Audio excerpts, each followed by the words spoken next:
உன் நண்பர்களே, இன்று நான் உங்களிடம் பகிரப் போகும் ஒரு சிந்தனை உங்கள் வாழ்க்கையின் திசையையே மாற்றக்கூடியது. ஒரு கேள்வி கேட்கிறேன். இந்த உலகம் உங்களை ஏன் சில நேரங்களில் கணக்கில் எடுத்துக் கொள்ளவில்லை என்று யோசித்ததுண்டா? கஷ்ட நேரத்தில் கூட உங்கள் அருகில் நின்றவர்கள் மெதுவாக விலகிப் போன அனுபவம் உண்டா?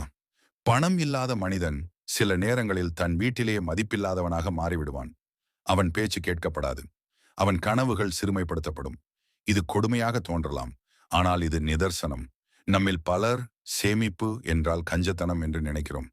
ஆனா உண்மையில் சேமிப்பு என்பது பயத்தின் அடையாளம் இல்லை, அது பொறுப்பின் அடையாளம். தன் குடும்பத்தை உண்மையாக நேசிக்கும் ஒருவன் கையில் இருக்கும் பணத்தை காட்டிக் கொடுக்க மாட்டான். அவன் அதை பாதுகாப்பாக மாற்றுவான். ஏன் தெரியுமா? சேமிப்பு என்பது போர்க்களத்தில் வீரனின் கவசம் போல. அர்த்த சாஸ்திரம் என்ன சொல்கிறது தெரியுமா? ஒரு மனிதன் சம்பாதிக்கும் வருமானம் அவன் பசியை தீர்க்க மட்டுமில்லை, அவன் மரியாதையையும் அவன் குடும்பத்தின் பாதுகாப்பையும் உறுதி செய்ய வேண்டியது. இன்றைய உலகம் நம்மை எப்பொழுதும் வாங்குபவர் ஆக்க விரும்புகிறது. இதை வாங்கினால்தான் நீ ஸ்டைலிஷ், அதை அணிந்தால்தான் நீ மதிப்புள்ளவன். இப்படி தினமும் நம் காதில் விஷ வார்த்தைகள்.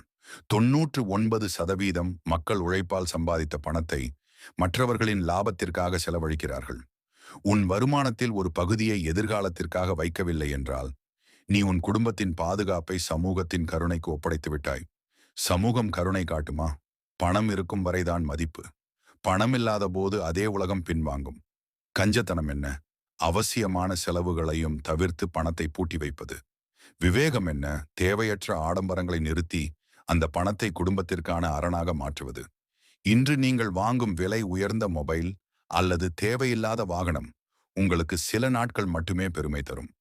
ஆனா நாளை உங்கள் பிள்ளையின் கல்விக்காக அல்லது பெற்றோரின் சிகிச்சைக்காக நீங்கள் யாரிடமும் கை நீட்ட வேண்டிய நிலை வந்தால் அந்த அவமானத்தை எந்த பிராண்டும் காப்பாற்றாது.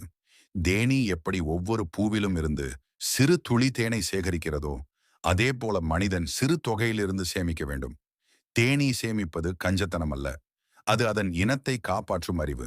அதேபோல் நீங்கள் சேமிக்கும் ஒவ்வொரு ரூபாயும் உங்கள் குடும்பத்தின் மீது வைத்திருக்கும் அன்பின் சான்று. ஒரு முக்கியமான உண்மை, பெரும்பாலோர் மீதம் இருந்தால் சேமிப்போம் என்பார்கள். வெற்றியாளர்கள் முதலில் சேமிப்போம், பிறகு செலவிடுவோம் என்பார்கள். இதுதான் வித்தியாசம். போலி கௌரவத்திற்காக செலவழிப்பது செல்வத்தை அழிக்கும். தள்ளுபடி பார்த்து தேவையில்லாததை வாங்குவது அறியாமை. பழக்க வழக்கங்களுக்கு அடிமையாக பணம் செலவழிப்பது குடும்பத்திற்கு நஞ்சு. ஒவ்வொரு முறை நீங்கள் செலவு செய்யும் போது நினைவில் கொள்ளுங்கள், அது உங்கள் நேரம், உங்கள் உழைப்பு, உங்கள் வாழ்க்கையின் ஒரு பகுதி. உன் நிதி நிலையை எல்லோரிடமும் காட்டாதே. உன் கஜானா உனக்கும் உன் குடும்பத்திற்கும் மட்டும் தெரிந்தால் போதும். சேமிப்பு என்பது சத்தமில்லாத சாதனை, அது அமைதியான புரட்சி. பணம் கையில் இருந்தால் தன்னம்பிக்கை தானாக வரும்.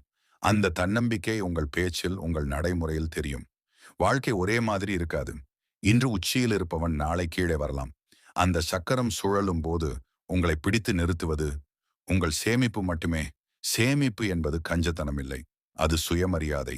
யாரிடமும் கையேந்தாமல் தன் தேவைகளை நிறைவேற்றிக் கொள்ளும் மனிதன்தான் உண்மையான சுதந்திரவாசி. நண்பர்களே, இன்று ஒரு முடிவு எடுங்கள். உங்கள் வருமானம் எவ்வளவு சிறியதாக இருந்தாலும் அதில் ஒரு பகுதியை உங்கள் குடும்பத்தின் எதிர்காலத்திற்காக ஒதுக்குங்கள். அது ஒரு பழக்கமாகட்டும், அது ஒரு ஒழுக்கமாகட்டும், அது ஒரு தந்திரமாகட்டும்.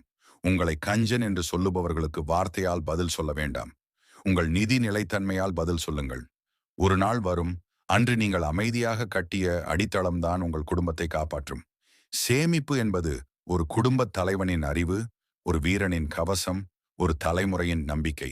இந்த நிதி ஒழுக்கத்தை இன்று தொடங்குங்கள். நாளை உங்கள் குடும்பம் நிமிர்ந்து நிற்கும். வெற்றி நமதே.